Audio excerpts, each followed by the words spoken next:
ఫస్ట్ది ఏంటంటే సోషల్ మీడియాలో నేను చూశానండి, ఎవరో మేము ఎప్పటి నుంచో పనిచేస్తున్నాము, మీరు కొత్తగా వస్తున్నారు, మీరేంద్ర మాకు చెప్పేది, మేమే గొప్ప మీరు కాదు అన్నట్లు ఎవరో అన్నారని చెప్పేసి కొత్తగా వచ్చే వాళ్ళు మాట్లాడుతున్నారు. ఇక్కడ ఒక్క విషయం అండి, వైఎస్ఆర్ కాంగ్రెస్ పార్టీలో అందరూ సమానమే. ఎవడో 5 ఏళ్ల నుంచి పనిచేస్తే వాడేదో తోపు, కొత్తగా వచ్చినోడు, వాడికి ఏమీ తెలియదు అనుకోవడం అది మూర్ఖత్వము. మేము కోరేది కూడా ప్రతి ఒక్కరూ బయటకు వచ్చి వాళ్ళ గళం వినిపించాలని మేము కోరుకుంటున్నాము. కొత్త వాళ్ళు రావాలి, కొత్త వారిని ఎంకరేజ్ చేస్తాము. కొత్త వారికి మేము అవసరమైతే సహాయం చేసి తర్ఫీదునిచ్చి ఎలా మాట్లాడాలి, ఏది రైట్ ఏది రాంగ్ అనేది కూడా మేము చెప్తాం. మనం చక్కటి ఉదాహరణ, అభినయ్ రెడ్డి గారు తిరుపతిలో వారు ఒక వర్క్ షాప్ కూడా నిర్వహించరు. కొత్తగా సోషల్ మీడియాలోకి రావాలంటే ఏం మాట్లాడాలి, ఏం మాట్లాడకూడదు, ఎలాంటి విషయాల్ని మనం ప్రస్తావించాలి అని చెప్పేసి. అది చాలా చాలా మంచి పరిణామం. అటువంటివి మిగతా కాన్స్టిట్యుయెన్సీస్ లో కూడా చేసే ప్రయత్నం అయితే జరుగుతుంది. ప్రతి ఒక్కరూ రావాలి, మాట్లాడాలి. ఏదో ప్రదీప్ 5 ఏళ్ల నుంచి ఉన్నాడు, ప్రదీప్ గ్రేటు, లేకపోతే ఇంకొకడు 10 ఏళ్ల నుంచి ఉన్నాడు, వాడు గ్రేటు అని అనుకోవడం అది మూర్ఖత్వం. ఇప్పుడు నేను అలా అనుకున్నంటే ఇంక నాకంటే స్టూపిడ్ ఇంకొకడు ఉన్నాడు. సో అందరూ సమానమే, కొత్తగా వచ్చే వాళ్ళు, పాత వాళ్ళు అందరూ సమానమే.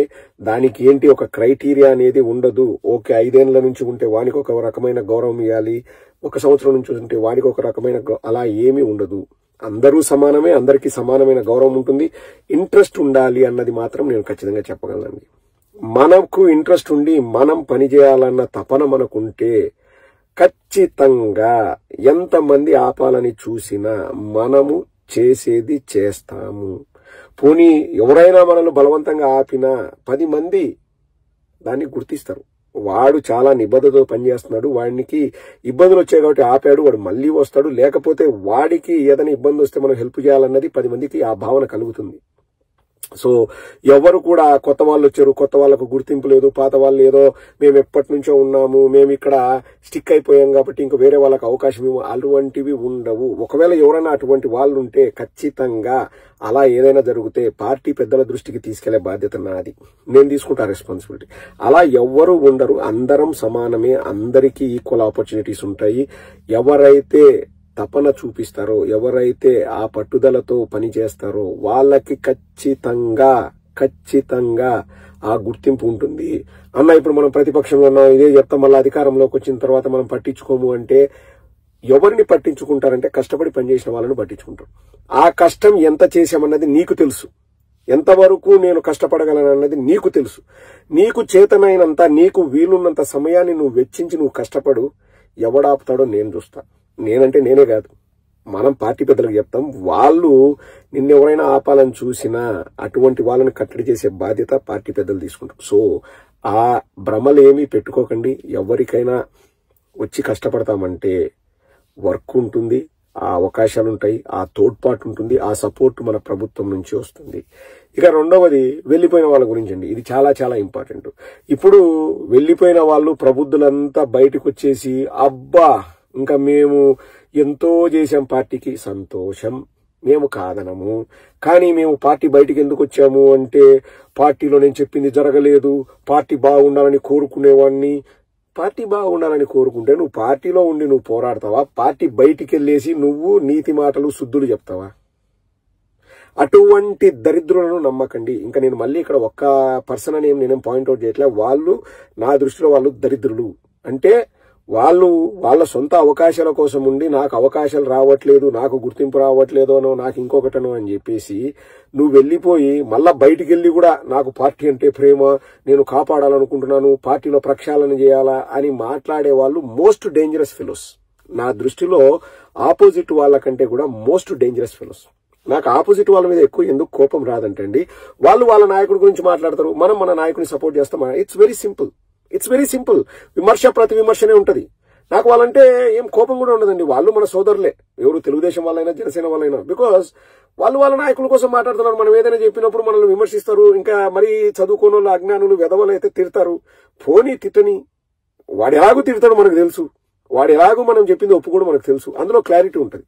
కానీ ఇంటి దొంగ నీచుడైన వట్లేడైన సామెత ఊరికే రాలేదండి. మన పార్టీలో ఉండి ఏదైనా వాళ్ళు అనుకున్నది వాళ్ళు రీచ్ కాకపోగా అక్కడ ఛాన్స్ లేదని చెప్పేసి బయటికి వెళ్ళిపోయి నేను పార్టీ బాగుకోరి చెప్తున్నా, జగన్మోహన్ రెడ్డి మారాలి, వాళ్ళు మారాలి, వీళ్ళు మారాలి. ఆ మారాలా అనేది ఏందో మా పార్టీలోనే చెప్పొచ్చు కదరా అబ్బాయి. నేను అనేది వాళ్ళు ద మోస్ట్ డేంజరస్ ఫెలోస్ అండి. వాళ్ళను మాత్రం మీరు ఎంటర్టైన్ చేయకండి, వాళ్ళ మాటలు వినొద్దు. ఏం పార్టీలోని చెప్పు. ఎవరైనా కానీ జగన్మోహన్ రెడ్డి గారు కానీ ఇంకొకరు కానీ ఒకరిని ఎందుకు ద్వేషిస్తారండి? పార్టీ కోసం పనిచేస్తుంటే ఎందుకు ద్వేషిస్తారు? నువ్వు చేసే పనుల్లో ఏదో డొల్లతనం ఉందో, సొంత లాభాలు నువ్వు ఏదో కోరుకోనో, లేకపోతే పార్టీ పరువు తీసే పనులు నువ్వు చేస్తే అక్కడికి కూడా నేనేం తిట్టరు, చెబుతారు, 1-2 సార్లు చెప్తారు. అప్పటికీ వినకపోతే ఇంకా వాళ్ళను పక్కన పెట్టడం చేస్తారు. ఆ పక్కన పెట్టడం అంటే ఏంటి? పూర్తిగా వాళ్ళకి అవకాశాలు ఇవ్వకుండా వాళ్ళని దూరం పెట్టడం కాదండి. నువ్వు చేసే పనుల వల్ల పార్టీకి నష్టం కలుగుతుందన్న భావన కలిగినప్పుడు తప్పనిసరి పరిస్థితుల్లో వద్దురారు బాబు, నువ్వు చేసింది చాలు, నువ్వు చేస్తే పార్టీకి నష్టం వస్తుంది, మళ్ళా మనం పార్టీగా మనం సమాధానం చెప్పుకోవాల్సి వస్తుంది, కొద్ది రోజులు నువ్వు గమ్మునుండు, నీ పనులు నువ్వు చేసుకో, లేకపోతే నీకు ఇంకొక అవకాశం ఇస్తా అని చెప్తారు. ఎవ్వరిని కూడా అదే పనిగా వాళ్ళు ఎంతో కష్టపడి బాగా పనిచేస్తున్నా నువ్వు వెళ్ళిపో అని ఏం జగన్మోహన్ రెడ్డి గారో లేకపోతే ఇంకొకరు అంత చెడ్డోళ్ళండి. ఈయన విపరీతంగా పనిచేసినా గానీ లేదు నువ్వు వెళ్ళిపో, నువ్వు బాగా పనిచేస్తున్నావు కదా మాకు అక్కర్లేదని ఎవడైనా అంటాడండి. జగన్మోహన్ రెడ్డి గారిని వదిలేండి, ఆ పక్క పార్టీ వాళ్ళు అంటారా? చంద్రబాబు అంటాడా? లోకేష్ అంటాడా? లేకపోతే పవన్ కళ్యాణ్ అంటాడా? వీళ్ళు మాత్రం చాలా చాలా డేంజరస్ పీపుల్ అండి. వాళ్ళని మాత్రం మీరు అసలు వాళ్ళ మాటలు వినకండి, వాళ్ళ మాటలు వినొద్దు. ఇంకా నేను పేర్లు ప్రస్తావించడం నాకు ఇష్టం లేదు కానీ కొందరు, అందరూ కాదులేండి, కొందరు మనకేదో సపోర్ట్ చేస్తున్నట్టు, మనకు మంచి చేస్తున్నట్టు, మనకు శుద్ధులు చెప్తాము, ఇంకా అదే పని కట్టుకొని విమర్శలు చేస్తామనే వాళ్ళు కూడా ఉన్నారు. ఇంకా నేను పేర్లు ప్రస్తావించదలుచుకోలేదు, నాకు పేర్లు ప్రస్తావించడం కూడా ఇష్టం లేదు. వాళ్ళ మాటలు కూడా నమ్మకండి. ఎందుకంటే ఏవైనా పార్టీలో తప్పులు జరుగుతున్నాయనో ఇంప్రూవ్మెంట్స్ ఉండాలనుకుంటే దానికి ఒక వేదిక ఉంది, దెర్ ఈజ్ అ ప్లాట్ఫామ్. ఇప్పుడు నన్ను కూడా మన వాళ్ళు కూడా చాలా మంది చెప్తారు, అన్నా దీని గురించి పార్టీకి చెప్పన్నా, నువ్వు చెప్తే పార్టీకి తెలుస్తుందన్నా, నువ్వు ఒక వీడియో చేయనని చాలా 100,000 సార్లు నాకు చెప్పారు. అవి నేను ఎందుకు చెప్పానంటే నాకు డైరెక్ట్ గా చెప్పే యాక్సెస్ ఉంది. మీ మాటలు నేను డైరెక్ట్ గా తీసుకెళ్ళి నేను చెప్పాను, నాకు వీలైనంత వరకు. నేను వచ్చి బయటికి వీడియో చేయాల్సిన అవసరం ఏముంది? పార్టీలో ప్రక్షాళన జరుగుతుందని నేను ఇప్పుడు కాదు 8 నెలల నుంచి చెప్తున్నా. కానీ అవి బయటికి చెప్పాల్సిన అవసరం లేదు. ఎందుకంటే బయటికి చెప్తే మనమేదో ఇప్పుడు నేను చెప్పేసి చాలా మంది నన్ను అప్రిషియేట్ చేశారు, అన్నా నువ్వు ఒక్కడివి అన్నా పార్టీ గురించి బాగా పట్టించుకుంటున్నావు, నువ్వు బయటికి చెప్తున్నావు అని వాళ్ళు ఆ రోజుకి హ్యాపీగా ఫీల్ అవ్వచ్చు, నేను కాదన్న దాన్ని. కానీ లాంగ్ టర్మ్ లో ఆలోచిస్తే ఇప్పుడు నేను వచ్చేసి ఆ పార్టీలో ఇది ఏ పార్టీలో అయినా కానీ కొన్ని జరుగుతుంటాయి, మనం అనుకోనివి కూడా జరుగుతుంటాయి, కొన్ని మిస్టేక్స్ జరుగుతుంటాయి, కొన్ని అంటే సరిదిద్దుకోగల తప్పులు జరుగుతాయి, కొన్ని సరిదిద్దుకోలేని తప్పులు కూడా జరుగుతాయి. But we all learn from our experiences, that's what we do. మనం మొదటిసారి అధికారంలోకి వచ్చాము, కొన్ని మనకు తెలియకుండా తప్పులు జరిగాయి, మరి ముఖ్యంగా కార్యకర్తల విషయంలో. అది మనం నేర్చుకుంటాం అందులో నుంచి, will learn from that. And next time అది జరగకుండా చేస్తాం. అంటే ప్రదీప్ ఒక్కడో ఇంకొకటి కాదు, యాజ్ ఎ యూనిట్ మనమే చేస్తాం, మనం అంతా కలిసి యాజ్ ఎ టీం మనం చేసుకుంటాం దాన్ని. ఏదో మనం చేసుకునేదని మనమే బయట పెట్టుకొని, లేకపోతే మన పార్టీ నుంచి బయటకు వెళ్ళిపోయి నేను చెప్తే వినలేదు, నువ్వు పార్టీలో ఉన్నప్పుడు చెప్తే వినలేదు, నువ్వు బయటకు పోయి చెప్తే వింటారా భయ్? వాళ్ళ సొంత అజెండా పెట్టుకుని వాళ్ళ ప్రాపకం కోసము, వాళ్ళ మైలేజ్ కోసము, తుత్తరాగక వాళ్ళ జిలానందం కోసం వాళ్ళు చెప్పుకుంటారు. They are the most idiotic politicians for me, అంటే ఇన్ మై ఒపీనియన్. వాళ్ళను నమ్మకండి, చాలా డేంజరస్ పర్సన్స్. ఇప్పుడు మీరు అన్న వీడి గురించి మాట్లాడావు, వాడి గురించి మాట్లాడామంటే పార్టీలోంచి వెళ్ళిపోయి మనకు శుద్ధులు చెప్పేవాడు ఎవడైనా ఈ కోవలోకి వస్తాడు, వాడు నా దృష్టిలో దరిద్రుడే. అలాగే నీ పార్టీ బాగుకోరి చెప్తున్నా, వాడు మారాలా వీడు మారాలా అని చెప్పి అదే పనిగా రోడ్డు ఎక్కి రచ్చ చేసే వాళ్ళ గురించి కూడా పట్టించుకోవాల్సిన అవసరం లేదు. మనకు తెలుసు పార్టీ నిర్మాణంలో ఎన్ని కష్టాలు ఉంటాయి, ఎన్ని ఇబ్బందులు ఎదురవుతాయి, వాటినన్నిటినీ అధిగమిస్తూ మనం ఎలా ముందుకెళ్లాలో మనకు తెలుసు. అది చేస్తాం, ఖచ్చితంగా చేస్తాం. ఎందుకంటే మన నాయకుడు మనకు ఆ భరోసాని ఇస్తాడు. అంత మంచి నాయకుడు ఉండడం మన అదృష్టం. చిన్నవి వస్తుంటాయి దారిలో వెళ్ళేటప్పుడు, ముళ్ళులు ఉంటాయి, పువ్వులు ఉంటాయి. ఒకసారి ముళ్ళు మీద కాలు పెట్టినప్పుడు బ్లడ్ వస్తుందంటే రెండోసారి పెట్టుకోకుండా మనం జాగ్రత్త తీసుకుంటాం, లేదా అదే పనిగా తొక్కుకుంటూ పోతామని కూడా మనం పిచ్చోళ్ళం కాదు. సో బయటికి వెళ్లి సలహాలు ఇచ్చే కుహనా మేధావుల్ని వాళ్ళ మానాన వాళ్ళని వదిలేయండి.